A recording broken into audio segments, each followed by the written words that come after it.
ମାନବିକ ଅଧିକାର ସମ୍ପର୍କରେ ବିଶ୍ୱଜନୀନ ଘୋଷଣା। ପ୍ରସ୍ତାବନା।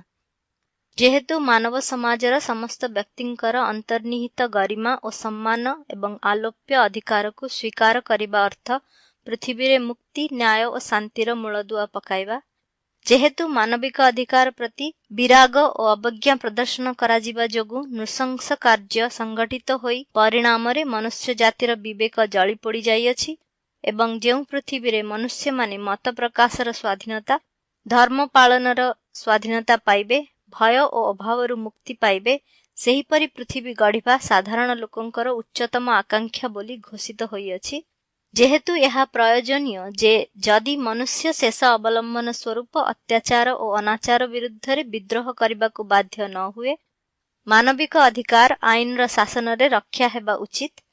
ଯେହେତୁ ବିଭିନ୍ନ ଜାତିମାନଙ୍କ ଭିତରେ ବନ୍ଧୁତାପୂର୍ଣ୍ଣ ସମ୍ପର୍କ ସ୍ଥାପନ କରିବାର ବ୍ୟବସ୍ଥା ହେବା ଦରକାର, ଯେହେତୁ ମିଳିତ ଜାତି ଅନୁଷ୍ଠାନ ଅନ୍ତର୍ଭୁକ୍ତ ଦେଶମାନେ ଚାର୍ଟର ବା ଘୋଷଣାପତ୍ରରେ ମନୁଷ୍ୟର ମୌଳିକ ଅଧିକାର ପ୍ରତି, ମନୁଷ୍ୟର ମର୍ଯ୍ୟାଦା ଓ ଯୋଗ୍ୟତା ପ୍ରତି ଏବଂ ନରନାରୀମାନଙ୍କର ସମ୍ମାନ ଅଧିକାର ପ୍ରତି ଯେଉଁମାନଙ୍କର ବିଶ୍ୱାସ ରହିଅଛି ବୋଲି ଦୃଢ଼ ଭାବରେ ସମର୍ଥନ କରିଅଛନ୍ତି ଏବଂ ବୃହତ୍ତର ସ୍ୱାଧୀନତାରେ ସାମାଜିକ ପ୍ରଗତି ଓ ଉନ୍ନତତର ଜୀବନଯାପନ ପ୍ରଣାଳୀର ବିକାଶ ନିମନ୍ତେ ପ୍ରତିଜ୍ଞାବଦ୍ଧ ହୋଇଅଛନ୍ତି, ଯେହେତୁ ଉକ୍ତ ଅନୁଷ୍ଠାନର ସଭ୍ୟ ବିଭିନ୍ନ ଦେଶର ମିଳିତ ଜାତି ଅନୁଷ୍ଠାନର ସହଯୋଗରେ ମାନବିକ ଅଧିକାର ଓ ମୌଳିକ ସ୍ୱାଧୀନତା ନିମନ୍ତେ ବିଶ୍ୱଜନୀନ ସମ୍ମାନ ବୃଦ୍ଧି ପାଇଁ ଏବଂ ମାନବିକ ଅଧିକାର ଓ ମୌଳିକ ସ୍ୱାଧୀନତା ପାଳନ ପାଇଁ ଶପଥ ଗ୍ରହଣ କରିଅଛନ୍ତି, ଯେହେତୁ ଏହି ଶପଥକୁ ପୂର୍ଣ୍ଣ ରୂପେ କାର୍ଯ୍ୟରେ ପରିଣତ କରିବା ସକାଶେ ସମସ୍ତଙ୍କ ପକ୍ଷରେ ଏହିସବୁ ଅଧିକାର ଓ ସ୍ୱାଧୀନତାର ଅବରୋଧ ଅତ୍ୟନ୍ତ ଗୁରୁତ୍ୱପୂର୍ଣ୍ଣ, ତେଣୁ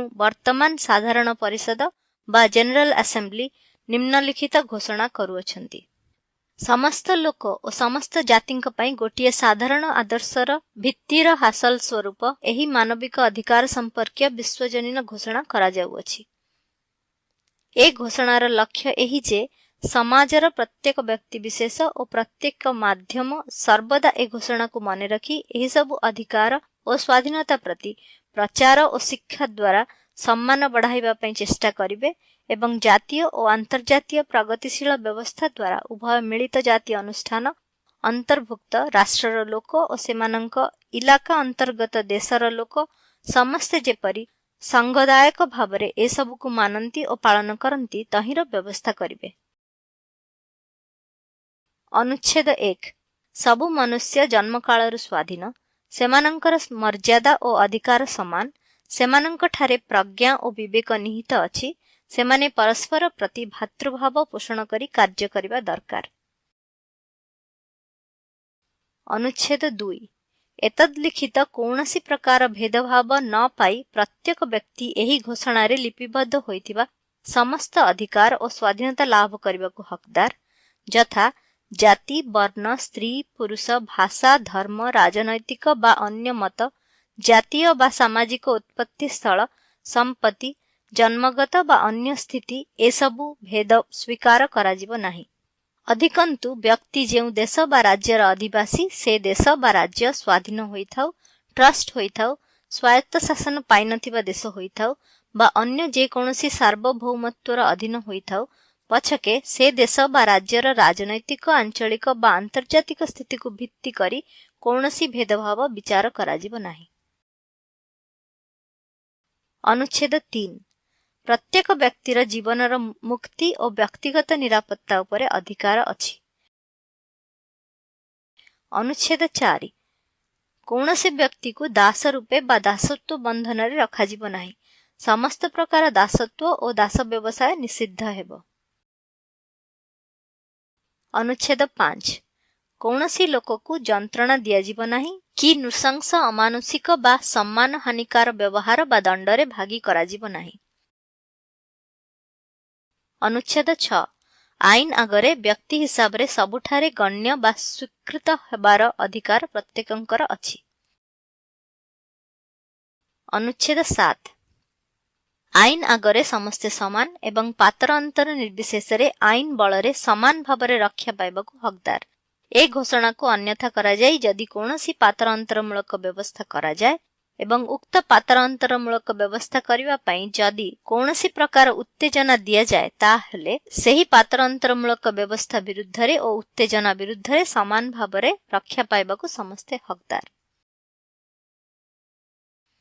ଅନୁଚ୍ଛେଦ 8 ସମ୍ବିଧାନ ବା ଆଇନ ଅନୁସାରେ ପ୍ରତ୍ୟେକ ବ୍ୟକ୍ତି ଯେଉଁ ମୌଳିକ ଅଧିକାର ଲାଭ କରିଅଛନ୍ତି ତହିଁର ବିରୁଦ୍ଧାତ୍ମକ କାର୍ଯ୍ୟ ବିରୁଦ୍ଧରେ କ୍ଷମତା ବିଶିଷ୍ଟ ଜାତୀୟ ଟ୍ରିବ୍ୟୁନାଲ ବା ବିଚାରାଳୟ ଠାରୁ ଫଳଦାୟକ ପ୍ରତିକାର ଲାଭ କରିବା ପାଇଁ ପ୍ରତ୍ୟେକ ବ୍ୟକ୍ତିଙ୍କର ଅଧିକାର ଅଛି। ଅନୁଚ୍ଛେଦ 9 କୌଣସି ବ୍ୟକ୍ତିକୁ ମେଖିରାୟ ନୀତିରେ ଗିରଫ କରାଯିବ ନାହିଁ, ଅଟକ କରାଯିବ ନାହିଁ ବା ନିର୍ବାସିତ କରାଯିବ ନାହିଁ। ଅନୁଚ୍ଛେଦ 10 ପ୍ରତ୍ୟେକ ବ୍ୟକ୍ତିର ଅଧିକାର ଓ କର୍ତ୍ତବ୍ୟ ନିର୍ଦ୍ଧାରଣରେ ଏବଂ ତାହାର ବିରୁଦ୍ଧରେ ହେଉଥିବା କୌଣସି ଅପରାଧମୂଳକ ଅଭିଯୋଗ ବିଚାରରେ ସ୍ୱାଧୀନ ଓ ନିରପେକ୍ଷ ଟ୍ରିବ୍ୟୁନାଲ ତାଙ୍କ କଥାକୁ ଯେ ପ୍ରକାଶ୍ୟ ଶୁଣାଣି ଦେବେ ଏ ବିଷୟରେ ତାଙ୍କର ହକ୍ ଅଛି। ଅନୁଚ୍ଛେଦ 11 1 ଶାସ୍ତିମୂଳକ ଅପରାଧରେ ଅଭିଯୁକ୍ତ ହୋଇଥିବା ପ୍ରତ୍ୟେକ ବ୍ୟକ୍ତିର ଯେଉଁ ସାଧାରଣ ବିଚାରାଳୟରେ ନିଜ ପକ୍ଷ ସମର୍ଥନ ଲାଗି ସମସ୍ତ ପ୍ରୟୋଜନୀୟ ନିଶ୍ଚିତତା ଥିବ ସେହି ବିଚାରାଳୟର ଆଇନ ଅନୁସାରେ ଦୋଷୀ ବୋଲି ପ୍ରମାଣିତ ନ ହେବା ପର୍ଯ୍ୟନ୍ତ ତାଙ୍କୁ ନିର୍ଦ୍ଦୋଷ ବୋଲି ବିଚାର କରାଯିବାର ଅଧିକାର ତାଙ୍କର ମଧ୍ୟ ଅଛି। 2 କୌଣସି କାର୍ଯ୍ୟ ବା ତ୍ରୁଟି କରାଯାଇଥିବା ସମୟରେ ସେହି କାର୍ଯ୍ୟ ବା ତ୍ରୁଟି ଯଦି ଶାସ୍ତିମୂଳକ ଅପରାଧ ନ ହୋଇଥାଏ ତାହା ହେଲେ ଜାତୀୟ ବା ଅନ୍ତର୍ଜାତୀୟ ଆଇନ ଅନୁସାରେ କୌଣସି ବ୍ୟକ୍ତିକୁ ସେହି କାର୍ଯ୍ୟ ବା ତ୍ରୁଟି ଯୋଗୁଁ ଶାସ୍ତିମୂଳକ ଅପରାଧରେ ଅପରାଧୀ ବୋଲି ଧରାଯିବ ନାହିଁ। ଶାସ୍ତିମୂଳକ ଅପରାଧ କରାଯାଇଥିବା ବେଳେ ଯେଉଁ ଦଣ୍ଡ ପ୍ରଯୁଜ୍ୟ ଥିଲା ତାହାଠାରୁ ଗୁରୁତର ଦଣ୍ଡ ମଧ୍ୟ ଦିଆଯିବ ନାହିଁ। ଅନୁଚ୍ଛେଦ 12 କୌଣସି ବ୍ୟକ୍ତିର ଗୋପନୀୟତା ବା ଏକାନ୍ତ ସ୍ଥାନ, ପରିବାର, ଗୃହର ଚିଠିପତ୍ର ଆଦାନ ପ୍ରଦାନ ଉପରେ ମେଖିରାୟ ନୀତିରେ ହସ୍ତକ୍ଷେପ କରାଯିବ ନାହିଁ କିମ୍ବା ତାହାର ମାନ ମର୍ଯ୍ୟାଦା ବା ଖ୍ୟାତି ଉପରେ ଆକ୍ରମଣ କରାଯିବ ନାହିଁ। ଉକ୍ତ ହସ୍ତକ୍ଷେପ ବା ଆକ୍ରମଣ ବିରୁଦ୍ଧରେ ଆଇନର ଆଶ୍ରୟ ପାଇବା ପାଇଁ ପ୍ରତ୍ୟେକଙ୍କର ଅଧିକାର ଅଛି। ଅନୁଚ୍ଛେଦ 13 1 ପ୍ରତ୍ୟେକ ରାଜ୍ୟର ସୀମା ମଧ୍ୟରେ ଭ୍ରମଣ ଓ ବାସ କରିବାର ସ୍ୱାଧୀନତା ଭୋଗ କରିବାର ଅଧିକାର ପ୍ରତ୍ୟେକଙ୍କର ଅଛି। 2 ନିଜ ଦେଶ ସମେତ ଯେକୌଣସି ଦେଶ ଛାଡ଼ିବାକୁ ଏବଂ ନିଜ ଦେଶକୁ ଫେରି ଆସିବାକୁ ପ୍ରତ୍ୟେକଙ୍କର ଅଧିକାର ଅଛି। ଅନୁଚ୍ଛେଦ 14 1 ଅତ୍ୟାଚାର ଯୋଗୁଁ ଦେଶମାନଙ୍କର ଆଶ୍ରୟ ଖୋଜିବା ଓ ଆଶ୍ରୟ ଭୋଗ କରିବାର ଅଧିକାର ପ୍ରତ୍ୟେକଙ୍କର ଅଛି। 2 ଅରାଜନୈତିକ ଅପରାଧ ଯୋଗୁଁ ଯେଉଁ ଯେଉଁ ମକଦ୍ଦମା ପ୍ରକୃତରେ ଦାୟର ହୋଇଥିବ କିମ୍ବା ମିଳିତ ଜାତିର ଉଦ୍ଦେଶ୍ୟ ଓ ନୀତି ବିବର୍ହିତ କାର୍ଯ୍ୟ ଯୋଗୁଁ ଯେଉଁ ମକଦ୍ଦମା ହେଉଥିବ ସେହି ମକଦ୍ଦମା ବେଳେ ଏ ଅଧିକାର ଦାବି କରାଯାଇ ପାରିବ ନାହିଁ। ଅନୁଚ୍ଛେଦ 15 1 ପ୍ରତ୍ୟେକଙ୍କର କୌଣସି ଏକ ଜାତୀୟତା ଦାବି କରିବାର ଅଧିକାର ଅଛି। 2 କୌଣସି ବ୍ୟକ୍ତି ତାର ଜାତୀୟତାରୁ ମେଖିରାୟ ନୀତିରେ ବଞ୍ଚିତ ହେବ ନାହିଁ କିମ୍ବା ଜାତୀୟତା ପରିବର୍ତ୍ତନ କରିବା ଲାଗି ତାର ଯେଉଁ ଅଧିକାର ଅଛି ସେ ଅଧିକାର ତାକୁ ନାସ୍ତି କରାଯିବ ନାହିଁ। ଅନୁଚ୍ଛେଦ 16 1 ଜାତି, ଜାତୀୟତା ବା ଧର୍ମ ଘେନି କୌଣସି କଟକଣା ନ ଥାଇ ବୟଃପ୍ରାପ୍ତ ନରନାରୀଙ୍କର ବିବାହ କରିବାର ଓ ପରିବାର ଗଠନ କରିବାର ଅଧିକାର ଅଛି। ବିବାହ କରିବାକୁ ବିବାହ କାଳରେ ଏବଂ ବିବାହ ଉଚ୍ଛେଦ ସମୟରେ ସେମାନେ ସମାନ ଅଧିକାରରେ ହକଦାର। 2 ବିବାହ କରିବାକୁ ଇଚ୍ଛୁକ ଥିବା ବର ଓ କନ୍ୟା ଉଭୟଙ୍କର ଅବାଧ ଓ ପୂର୍ଣ୍ଣ ସମ୍ମତିରେ କେବଳ ବିବାହ କରିପାରିବେ। 3 ପରିବାର ସମାଜର ପ୍ରାକୃତିକ ଓ ମୌଳିକ ସମଷ୍ଟିଗତ ସଂସ୍ଥା ଅଟେ ଏବଂ ସମାଜ ଓ ରାଷ୍ଟ୍ର ଦ୍ୱାରା ରକ୍ଷିତ ହେବାର ହକ୍ ପରିବାରର ଅଛି। ଅନୁଚ୍ଛେଦ 17 1 ଏକୁଟିଆ ଏବଂ ଅନ୍ୟମାନଙ୍କ ସହିତ ସମ୍ପତ୍ତିର ମାଲିକ ହେବାର ଅଧିକାର ପ୍ରତ୍ୟେକଙ୍କର ଅଛି। 2 କାହାରିକୁ ମେଖିରାୟ ନୀତିରେ ସମ୍ପତ୍ତିରୁ ବଞ୍ଚିତ କରାଯିବ ନାହିଁ। ଅନୁଚ୍ଛେଦ 18 ପ୍ରତ୍ୟେକଙ୍କର ଚିନ୍ତା, ବିବେକ ଓ ଧର୍ମ ସମ୍ପର୍କୀୟ ସ୍ୱାଧୀନତାରେ ଅଧିକାର ରହିଅଛି। ଧର୍ମ ବା ବିଶ୍ୱାସ ପରିବର୍ତ୍ତନ କରିବାର ସ୍ୱାଧୀନତା, ଏକୁଟିଆ ବା ଅନ୍ୟମାନଙ୍କ ସମବିବାହରେ ପ୍ରକାଶ୍ୟରେ ବା ଗୋପନୀୟ ଭାବରେ ଶିକ୍ଷା ଆଚରଣ, ପୂଜା ବା ପାଳନରେ ନିଜର ଧର୍ମ ବା ବିଶ୍ୱାସକୁ ପ୍ରକଟିତ କରିବାର ସ୍ୱାଧୀନତା ଏହି ଅଧିକାରର ଅନ୍ତର୍ଗତ। ଅନୁଚ୍ଛେଦ 19 ମତ ପ୍ରକାଶ ଓ ଅଭିବ୍ୟକ୍ତି ସମ୍ପର୍କରେ ପ୍ରତ୍ୟେକଙ୍କର ଅଧିକାର ଅଛି। ବିନା ବାଧାରେ ମତ ଦେବାର ସ୍ୱାଧୀନତା ଯେକୌଣସି ମାଧ୍ୟମରେ ଏବଂ ଦେଶର ସୀମା ବିକ୍ରମ କରି ସମ୍ବାଦ ଓ ଭାବଧାରା ଅନ୍ୱେଷଣ ଓ ଆଦାନ ପ୍ରଦାନ କରିବାର ସ୍ୱାଧୀନତା ଏ ଅଧିକାରର ଅନ୍ତର୍ଗତ। ଅନୁଚ୍ଛେଦ 20 1. ଶାନ୍ତିପୂର୍ଣ୍ଣ ଭାବରେ ସମବେତ ହେବାର ଓ ସଂଘ ଗଢ଼ିବାର ସ୍ୱାଧୀନତା ସମ୍ପର୍କରେ ପ୍ରତ୍ୟେକଙ୍କର ଅଧିକାର ଅଛି। 2. କୌଣସି ସଂଘର ସଭ୍ୟ ହେବାକୁ କାହାରିକୁ ବାଧ୍ୟ କରାଯିବ ନାହିଁ। ଅନୁଚ୍ଛେଦ 21 1. ନିଜ ଦେଶର ସରକାରରେ ପ୍ରତ୍ୟକ୍ଷ ଭାବରେ ବା ସ୍ୱାଧୀନ ଭାବରେ ନିର୍ବାଚିତ ହୋଇଥିବା ଲୋକପ୍ରତିନିଧିମାନଙ୍କ ଜରିଆରେ ଯୋଗ ଦେବା ପାଇଁ ପ୍ରତ୍ୟେକଙ୍କର ଅଧିକାର ଅଛି। 2. ନିଜ ଦେଶର ସରକାରୀ ଚାକିରିରେ ପ୍ରବେଶ କରିବାର ସମାନ ଅଧିକାର ସମସ୍ତଙ୍କର ଅଛି। 3. ଜନସାଧାରଣଙ୍କ ଇଚ୍ଛା ସରକାରୀ କ୍ଷମତାର ମୂଳ ଭିତ୍ତି ହେବ। ସାମୟିକ ଶୁଦ୍ଧ ନିର୍ବାଚନରେ ଏହି ଇଚ୍ଛାର ଅଭିବ୍ୟକ୍ତି ହେବ। ସାର୍ବଜନୀନ ଓ ସମାନ ଭୋଟ ପ୍ରଥା ଅନୁସାରେ ଗୁପ୍ତ ଭୋଟ ଦ୍ୱାରା କିମ୍ବା ତଦନୁରୂପ ଅବାଧ ଭୋଟଦାନ ପଦ୍ଧତି ଦ୍ୱାରା ନିର୍ବାଚନ ହେବ। ଅନୁଚ୍ଛେଦ 22 ସମାଜର ବ୍ୟକ୍ତି ହିସାବରେ ପ୍ରତ୍ୟେକଙ୍କର ସାମାଜିକ ନିରାପତ୍ତା ସମ୍ପର୍କୀୟ ଅଧିକାର ଅଛି ଏବଂ ଜାତୀୟ ଉଦ୍ୟମ ଓ ଆନ୍ତର୍ଜାତୀୟ ସହଯୋଗ ଜରିଆରେ ଏବଂ ପ୍ରତି ରାଷ୍ଟ୍ରର ସଂଗଠନ ଓ ସମ୍ବଳ ଅନୁସାରେ ତାହାର ମର୍ଯ୍ୟାଦା ଓ ତାହାର ବ୍ୟକ୍ତିତ୍ୱର ସ୍ୱାଧୀନତା ବିକାଶ ନିମନ୍ତେ ଅତ୍ୟାବଶ୍ୟକ ଅର୍ଥନୈତିକ ସାମାଜିକ ଓ ସାଂସ୍କୃତିକ ଅଧିକାର ଉପଲବ୍ଧି କରିବାର ହକ୍ ଅଛି। ଅନୁଚ୍ଛେଦ 23 1. ପ୍ରତ୍ୟେକ ଲୋକର କାର୍ଯ୍ୟ କରିବାର ସ୍ୱାଧୀନ ଇଚ୍ଛାରେ ନିଯୁକ୍ତି ହେବାର, କାର୍ଯ୍ୟ ସଂକ୍ରାନ୍ତରେ ନ୍ୟାଯ୍ୟ ଓ ଅନୁକୂଳ ପରିସ୍ଥିତି ଲାଭ କରିବାର ଏବଂ ବେକାର ଅବସ୍ଥାରୁ ରକ୍ଷା ପାଇବାର ଅଧିକାର ଅଛି। 2. ପ୍ରତ୍ୟେକର ସମାନ କାର୍ଯ୍ୟ ପାଇଁ ସମାନ ବେତନ ପାଇବାର ଅଧିକାର ଅଛି। ଏଥିରେ ପାତର ଅନ୍ତର କରାଯାଇ ନପାରେ। 3. ପ୍ରତ୍ୟେକ ଲୋକର ଯେ କି କାର୍ଯ୍ୟ କରେ ମାନବିକ ମର୍ଯ୍ୟାଦା ଦୃଷ୍ଟିରୁ ନିଜ ପାଇଁ ଓ ନିଜ ପରିବାର ପାଇଁ ବଞ୍ଚି ରହିବା ଭଳି ନ୍ୟାଯ୍ୟ ଓ ଅନୁକୂଳ ବେତନ ପାଇବାର ଅଧିକାର ଅଛି ଏବଂ ଆବଶ୍ୟକ ପକ୍ଷେ ତା ସାଙ୍ଗକୁ ଅନ୍ୟାନ୍ୟ ସାମାଜିକ ରକ୍ଷାମୂଳକ ଉପାୟ ସୁଯୋଗ ଲାଭ ପାଇଁ ମଧ୍ୟ ସେ ହକଦାର। 4. ନିଜର ସ୍ୱାର୍ଥରକ୍ଷା ଦୃଷ୍ଟିରୁ ପ୍ରତ୍ୟେକଙ୍କର ଟ୍ରେଡ୍ ୟୁନିୟନ ଗଠନ କରିବାର ଓ ତହିଁରେ ଯୋଗ ଦେବାର ଅଧିକାର ଅଛି। ଅନୁଚ୍ଛେଦ 24 ନ୍ୟାଯ୍ୟ ଭାବରେ ଯେତିକି ଘଣ୍ଟା କାମ କରିବାର କଥା ସେତିକି ଘଣ୍ଟା କାମ କରିବାର, ବେତନ ପାଇଁ ସାମୟିକ ଛୁଟି ଉପଭୋଗ କରିବାର ଅଧିକାର ସମେତ ବିଶ୍ରାମ ଓ ଅବକାଶ ଉପଭୋଗ କରିବାର ଅଧିକାର ପ୍ରତ୍ୟେକଙ୍କର ଅଛି। ଅନୁଚ୍ଛେଦ 25 1. ନିଜର ଓ ନିଜ ପରିବାରର ସ୍ୱାସ୍ଥ୍ୟ ଓ ହିତ ନିମନ୍ତେ ଉପଯୁକ୍ତ ହେବା ଭଳି ଜୀବନଯାପନ କରିବାର ସୁବିଧା ଲାଭ କରିବାର ପ୍ରତ୍ୟେକଙ୍କର ଅଛି।